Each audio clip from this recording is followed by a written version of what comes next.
Hello दोस्तों, स्वागत है इस वीडियो में। इस वीडियो में हम उपसारणिक और सहखंड के बारे में पढ़ने वाले हैं। उपसारणिक को इंग्लिश में माइनर बोलते हैं और सहखंड को इंग्लिश में कोफैक्टर बोलते हैं। उपसारणिक क्या होता है, देखिए यहाँ पे लिखा गया है, सारणी के अव्यय AIJ का उपसारणिक एक सारणिक है जो आयवी पंक्ति तथा जेवा स्तंभ जिसमें अव्यय AIJ स्थित है को हटाने से प्राप्त होता है। ठीक है, इसका मतलब समझते हैं। यहाँ पे एग्जाम्पल लेकर के यहाँ पे मैंने एक यहाँ पे डिटर्मिनेंट लिया है जिसके अंदर 1 2 3 4 5 6 7 8 9 एलिमेंट्स है ना। अब देखिए, अगर मुझे इसमें से किसी भी एलिमेंट का, किसी भी अव्यय का बोल रहा है, किसी भी अव्यय AIJ कोई भी ले सकते हैं।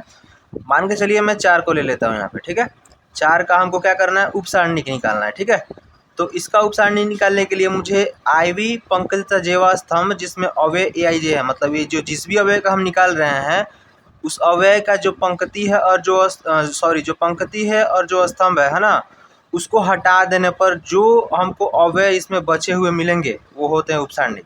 मतलब समझिए, अब ये 4 है, किस पंक्ति में है, ये सेकंड वाले पंक्ति में है, दूसरी पंक्ति में है, किस स्तंभ में है, ये पहले स्तंभ में है ना। तो इस पहले स्तंभ को और इस दूसरे पंक्ति को हम हटा देंगे, बाकी जो 4 एलिमेंट बचे हैं ना उसको हम एक यहाँ पे अलग से लिख देंगे 2 3 8 9। हमारा यहाँ पे एक दूसरा 2 क्रॉस 2 का यानी कि 2 कोटि का हमको डिटर्मिनेंट मिल चुका है। ठीक है, और ये जो डिटर्मिनेंट मिला है यही है हम लोगों का ये 4 जो है ना उसका उपसारणिक। तो 4 किस पोजीशन पे है, 2 1 पे, तो लिखेंगे हम M21। चूँकि जो उपसारणिक होता है उसको हम MIJ से सूचित करते हैं। ठीक है, तो लिखेंगे M21। चूँकि ये दूसरे पंक्ति में है और पहले स्तंभ में, तो M21 होगा इक्वल टू 2 3 8 9। ठीक है, अब इसको क्रॉस मल्टीप्लाई कर लेते हैं तो यहाँ पे हो जाएगा 18 और यहाँ पे हो जाएगा 24। सॉल्व करने पे हमारा आ जाएगा यहाँ पे -6। ठीक है, तो ये हम लोगों का जो है उपसारणिक मिल चुका है, किसका, 4 का उपसारणिक क्या है, -6।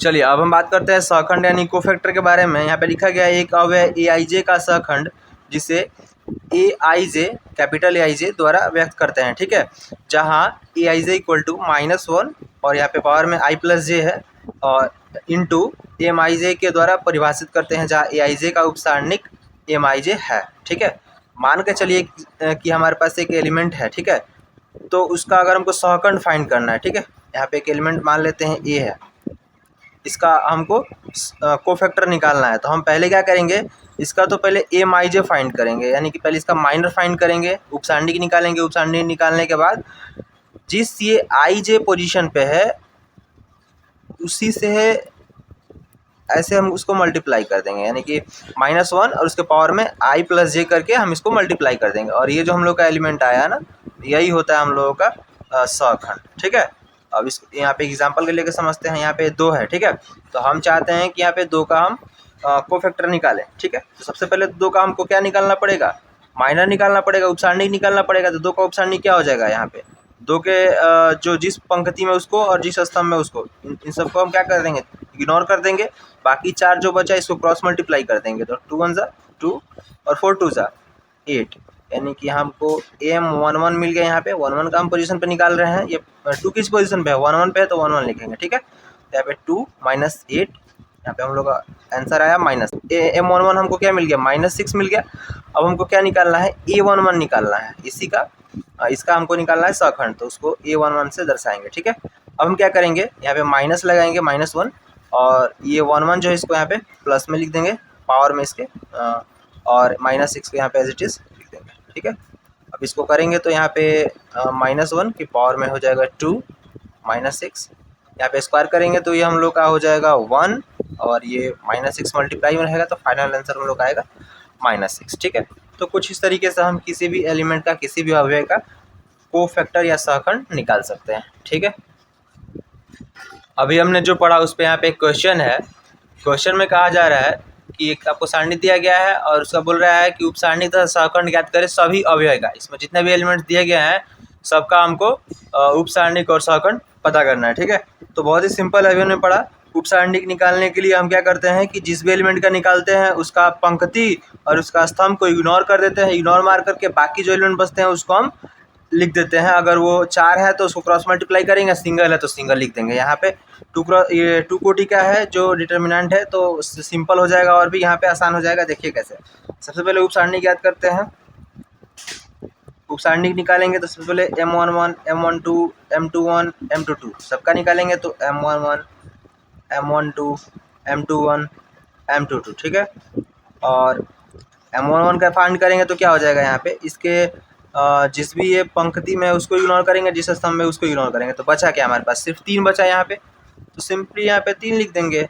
और M12 यानी कि इसका फाइंड करेंगे, तो ये जिस पंक्ति में और जिस स्तंभ है उसको छोड़ करके बाकी को हम लिख देंगे। तो 4 ही बच रहा है तो 4 लिख देंगे। वैसे ही M21 तो सिर्फ 2 बच रहा है तो -2 जो है, मतलब -2 उसको लिख देंगे। M22 तो जो 3 एलिमेंट है अव्यय है, इसको अगर हम कंसीडर करें तो यहाँ पे सिर्फ 1 बच रहा है तो सिर्फ 1 लिख देंगे, ठीक है। अब देखिए, अब सहखंड ज्ञात कर लेते हैं।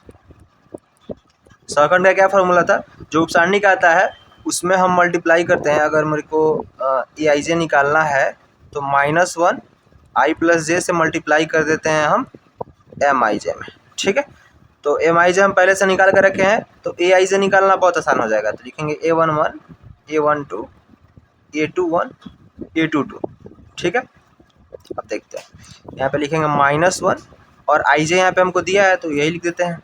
-1 1 + 2, -1 2 + 1, -1 2 + 2, ठीक है।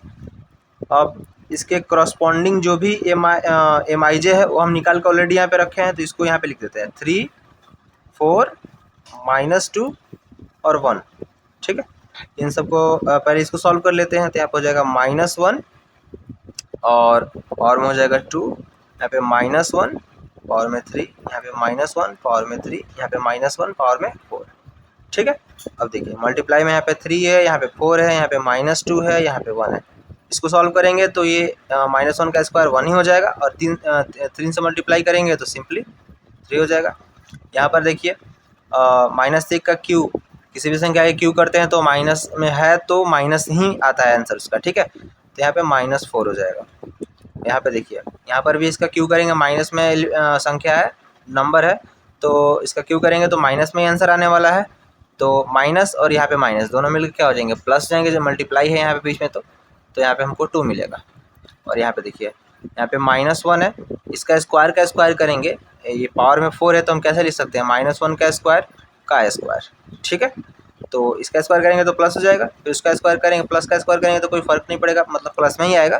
तो यहाँ पे सिंपली 1 हो जाएगा, ठीक है। तो हमने यहाँ पे उपसारणिक और सहखंड यानी कि माइनर और कोफैक्टर निकाल लिया है। Thank you.